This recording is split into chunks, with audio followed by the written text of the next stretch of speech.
55. 낡은 스케치북을 펼치다. 딸 소리가 떠난 후 우리의 시간은 느리게 하지만 단단하게 흘러갔다. 아이가 없는 집은 고요했지만 그 고요함 속에서 우리는 아주 오랜만에 서로의 얼굴을 찬찬히 들여다볼 여유를 되찾았다. 우리는 함께 아침을 맞고 각자의 일을 하고 저녁에는 함께 바닷가를 산책했다. 그것은 신혼 시절과는 다른 오랜 시간 함께한 부부만이 나눌 수 있는 깊고 편안한 시간이었다. 우리의 곁에는 우리처럼 조용히 늙어가는 마지막 고양이 라온이 언제나 함께였다. 어느 맑은 가을날 아내의 여름은 아주 오랜만에 먼지가 뽀얗게 쌓인 낡은 상자 하나를 창고에서 꺼내왔다. 그 안에는 우리가 처음 만났던 그 시절 함께 만들었던 고양이 관찰 일지 스케치북들이 시간의 흐름을 잊은 채 잠들어 있었다. 우리는 거실 바닥에 나란히 앉아 아주 조심스럽게 첫 번째 스케치북을 펼쳤다. 페이지는 세월의 흔적으로 누렇게 바래고 연필선은 희미해져 있었지만 그 안에는 우리의 서툴고 빛나던 첫 계절이 고스란히 담겨 있었다. 나의 어설픈 글씨와 그녀의 섬세한 그림, 우리는 선장의 근엄함과 까마귀의 경계심과 나비의 평화로움, 그리고 라온의 사랑스러움을 추억하며 어린아이처럼 웃었다. 기억나요? 우리 이거 만들면서 정말로 책으로 만들어보자고 꿈꿨던 거. 아내가 추억에 잠긴 목소리로 말했다. 그럼요. 그때 우리는 세상 모든 것을 할 수 있을 것 같았죠. 우리는 책장을 넘기며 잊고 있던 수많은 기억들을 다시 만났다. 선장의 마지막 한마디를 듣고 함께 울었던 날, 소리의 작은 손에 핥히었던 까마귀를 위해 다 함께 사과했던 날, 그리고 마침내 세상에 나온 우리의 작은 책을 품에 안고 기뻐했던 날. 스케치북의 모든 페이지마다 우리의 웃음과 눈물, 그리고 함께했던 모든 시간들이 따뜻한 수채화처럼 번져 있었다.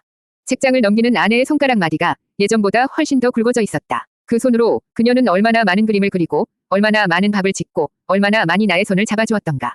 나는 그런 그녀의 손을 가만히 감싸쥐었다. 그녀가 나를 보며 웃었다. 눈가의 주름이 내가 본 그 어떤 그림보다도 아름다웠다. 다시 태어나도 나랑 결혼할 거예요. 그녀의 뜬금없는 질문에 나는 잠시 생각에 잠겼다. 그리고는 아주 진지하게 대답했다. 아니요. 다시 태어나면 나는 당신의 고양이로 태어날래요. 그래서 이번에는 내가 당신에게 당신이 내게 주었던 것과 똑같은 위로를 온몸으로 전해줄래요.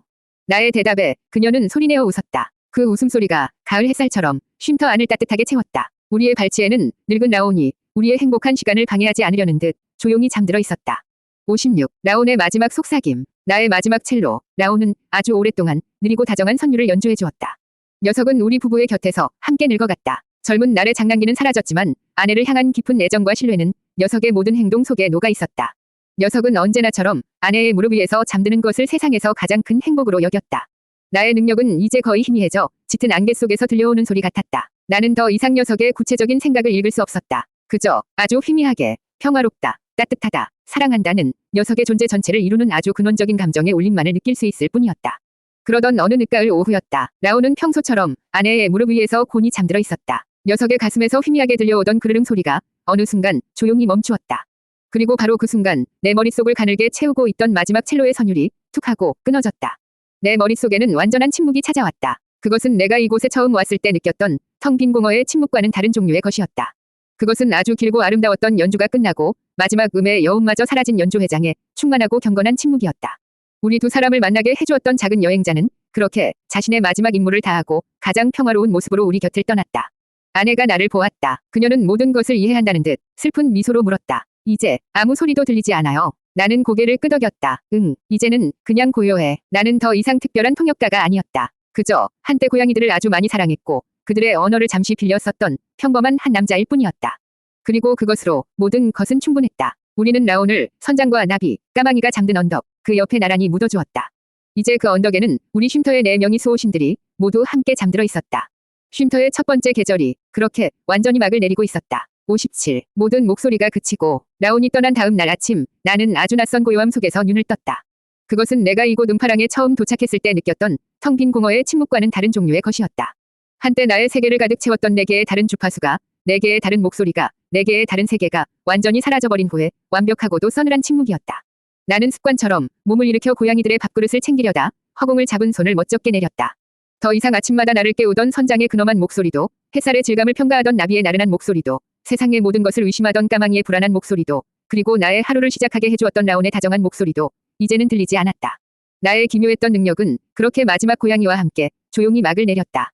나는 더 이상 고양이들의 마음을 들을 수 없게 되었다. 하지만 이상하게도 슬프지 않았다. 그것은 상실이 아니었다. 아주 길고 중요했던 임무가 마침내 끝났음을 의미하는 자연스러운 일이었으므로 나는 이제 더 이상 특별한 통역가가 아니었다. 그저 한때 고양이들을 아주 많이 사랑했고 그들의 언어를 잠시 빌려 썼던 평범한 한 남자로 돌아온 것뿐이었다. 아내의 여름은 내 곁에서 말없이 내 손을 잡아주었다. 그녀는 내가 겪고 있는 이 거대한 변화를 굳이 말하지 않아도 온몸으로 이해하고 있었다. 우리는 텅 빈 쉼터 안을 아주 오랫동안 함께 둘러보았다. 선장이 앉아있던 왕좌, 나비가 잠들던 창가, 까마귀가 숨어있던 어둠, 그리고 라온이 뒹굴던 카펫.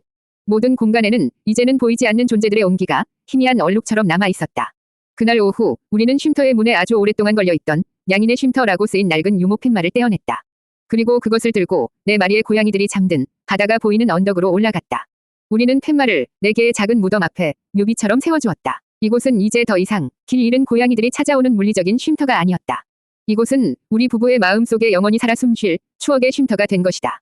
우리는 언덕에 나란히 앉아 아무 말 없이 해가 지는 바다를 바라보았다. 모든 목소리가 그친 나의 세계는 놀라울 정도로 고요했다. 하지만 그 고요함은 더 이상 외롭거나 쓸쓸하지 않았다. 그 안에는 내가 사랑했던 모든 존재들과 함께했던 수많은 이야기와 웃음과 눈물들이 가득 채워져 있었으므로. 그리고 무엇보다 내 곁에는 이 모든 고요함을 함께 들어줄 나의 아내가 있었다. 그것으로 모든 것은 충분했다. 58. 손주들이 찾아온 오후, 그리고 또다시 아주 많은 시간이 흘렀다. 나의 머리카락은 하얗게 새었고 아내의 고운 얼굴에는 우리가 함께한 시간만큼의 주름이 깊게 새겨졌다. 양인의 쉼터는 이제 더 이상 손님을 받지 않는 오직 우리 두 사람과 수많은 추억들만이 사는 조용한 집이 되었다. 어느 맑은 여름날 어엿한 작가가 된 딸 소리가 제 아이들의 손을 잡고 우리를 찾아왔다. 7살짜리 손녀와 5살짜리 손자. 아이들의 맑은 웃음소리와 부산스러운 발소리가 아주 오랜만에 쉼터의 고요함을 깨뜨렸다. 아이들은 집 안을 탐험하다가 서재 구석에서 낡고 빛바랜 책 한 권을 발견했다. 표지에는 우리 부부와 4마리의 고양이들이 그려진 양인의 쉼터 이야기였다. 할머니, 할아버지, 이 책 읽어주세요. 손녀가 책을 들고 우리에게 달려왔다. 우리는 거실 바닥에 둘러앉았다. 나는 책을 펼쳐 아주 오래된 이야기를 아이들에게 들려주기 시작했다. 할아버지, 선장님은 진짜로 바다를 지켰어요. 까마귀는 정말로 어둠의 왕자님이었어요. 아이들의 초롱초롱한 질문에 나는 더 이상 고양이들의 마음을 들을 수는 없었지만 이제는 그들의 완벽한 이야기꾼이 되어 있었다. 나는 아이들에게 용감했던 늙은 왕과 평화를 사랑했던 여왕과 겁이 많았지만 결국 빛으로 걸어 나온 왕자와 우리 모두를 만나게 해준 사랑스러운 막내의 이야기를 들려주었다. 우리의 고양이들은 나의 이야기 속에서 다시 살아나 아이들의 상상 속을 마음껏 뛰어다녔다. 아내는 내 옆에서 조용히 미소 지으며 스케치북에 고양이들을 그려 아이들에게 보여주었다. 이야기가 끝나자 손녀가 내게 물었다. 할아버지는 고양이들이 무슨 생각하는지 다 알아요. 나는 잠시 아내를 바라보았다. 그녀가 나를 향해 따뜻한 눈으로 고개를 끄덕였다. 그럼 할아버지는 고양이들의 마음을 읽을 수 있거든. 아주 특별한 비밀인데 너희들에게만 알려주는 거야. 나는 아이들의 귀에 대고 내가 아주 오랫동안 간직해왔던 마법 같은 비밀을 속삭여주었다.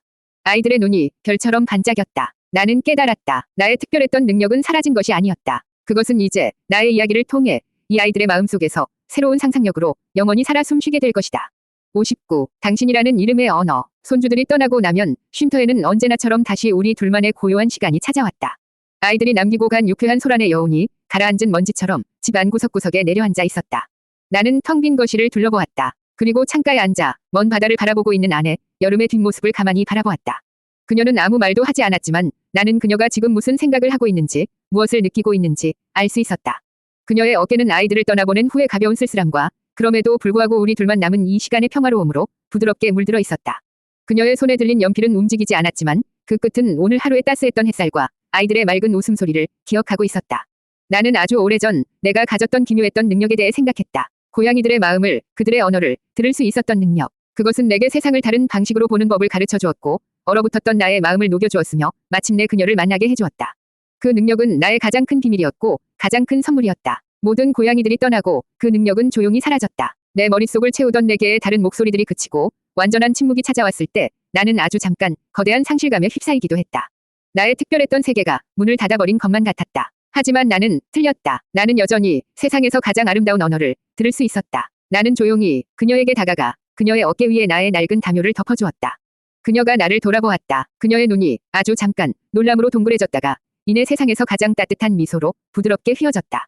나는 그 미소 속에서 그녀의 목소리를 들었다. 고마워요. 당신의 마음이 따뜻하게 느껴져요. 나는 그녀의 맞은편에 앉아 그녀의 주름진 손을 가만히 잡았다. 그녀의 손끝에서 아주 희미한 떨림이 전해져 왔다. 나는 그 떨림 속에서 또 다른 그녀의 목소리를 들었다. 우리가 함께 보낸 시간들이 꿈만 같아요. 이 모든 것이 너무나도 소중해요. 나는 아무 말 없이 그녀의 손을 조금 더 힘주어 잡아주었다. 나의 손길에 그녀의 눈가가 촉촉하게 젖어드는 것을 보았다. 나는 그녀의 눈물 속에서 우리가 함께 겪어온 모든 기쁨과 모든 슬픔과 그럼에도 불구하고 변치 않았던 우리의 깊은 사랑을 보았다.